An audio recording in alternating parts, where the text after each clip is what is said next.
நரேந்திர மோடி அவர்கள் 2 தினங்களுக்கு முன்பாக வந்து கங்கை கொண்ட சோழபுரத்தில் ராஜேந்திர சோழனுக்கு சிலை வைப்போம் என்று சொல்லிவிட்டு போயிருக்கிறார் என்று சொன்னால் தமிழ்நாட்டின் மீதும் தமிழ் மக்கள் மீது எவ்வளவு பற்று வைத்திருப்பார் என்று நீங்கள் புரிந்து கொள்ள வேண்டும். வர்றாம்பார் அங்க சுத்தி இங்க சுத்தி அவன் வழிக்கு வந்துட்டான் பார். ஐநா சபைக்கு போனாலும் சரி, அயோத்திக்கு போனாலும் சரி, எங்கெல்லாம் தமிழையும் புகழ் பரப்பிக் கொண்டே இருக்கிறார். இவனை கொன்னிடலாமா?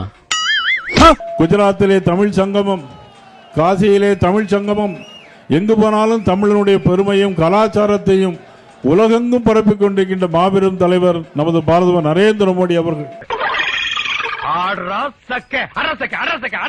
அவருடைய திட்டங்களை எல்லாம் தமிழகத்துக்கு கொண்டு வர வேண்டும் என்று சொன்னால் அண்ணன் EPS அவர்களால் மட்டுமே முடியுமே தவிர வேறு யாராலும் முடியாது.